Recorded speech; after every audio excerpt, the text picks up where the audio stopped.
Okay, as they were saying, we do not believe that there's a need to further fund government research, because in the private sector, a lot of money has been generated for a lot of reputable and well-known universities, and as well as a state-by-state approach.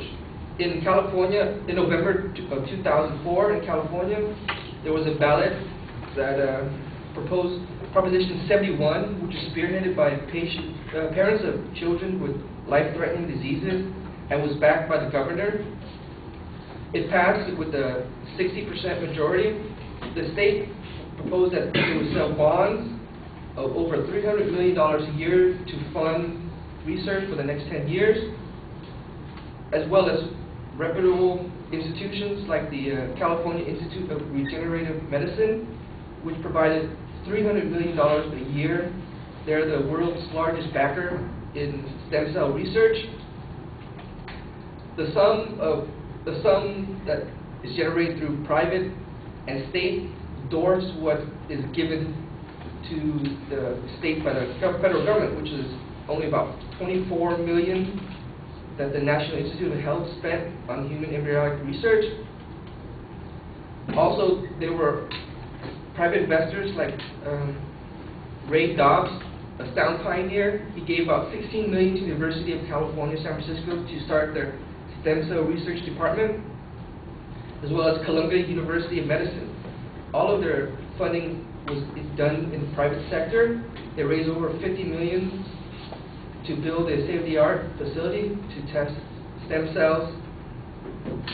Also, UCI, which received $52 million from the California Institute of Regenerative Medicine to build their facilities, which will be completed in 2010, which is all privately funded. Another reason that we should put funds in stem cell research is the overpromising of results. According to Shirley Tagman of Princeton University, the president of Princeton University and a geneticist, she said that some of the public pronouncement in the field of stem cell research comes close to overpromising at best and delusional fantasizing at worst. She says that a lot of the scientists involved in genetic therapy overestimate the technical difficulties that's involved. Also, they overestimate the number of diseases that would benefit from gene therapy. This gave false expectations to a lot of patients who suffered from diseases. Also, Dr. Harvard Varmus, director of National Institute of Health, and Dr. Stuart Orkin of Harvard University, in a seminar that they had, he stated that expectations of current gene therapy protocol have been oversold. Overzealous representation of clinical gene therapy has obscured the exploratory nature of the initial studies. He said that the misconception of clinical therapy is already highly successful is misleading, causing people to not look for alternative treatments. Instead they hold out for a cure, believing that it's just around the corner, which is not true. And according to Christopher Thomas, in his book Stem Cell Now, he's the head of Stanford University Program of Stem Cell Research, he said that there are a lot of other diseases much further along in the research stage that needs to be funded instead of stem cell research, which is about 10 to 15 years away from actually even seeing any clinical trials.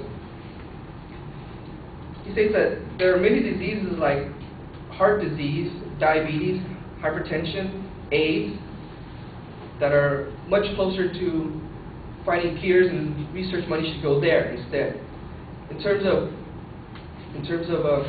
trying to get stem cell research into the open market for use, they have to go to a lot of testing in safety and side effects. The second phase would test the efficiency of the treatment itself, and they would have to test like hundreds and thousands of patients before they can come up with any statistical results.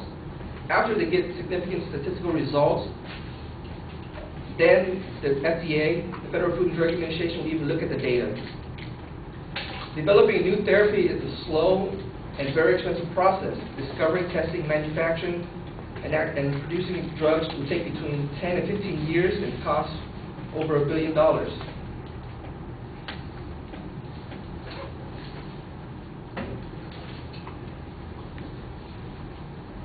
Currently, they're testing on adult stem cells.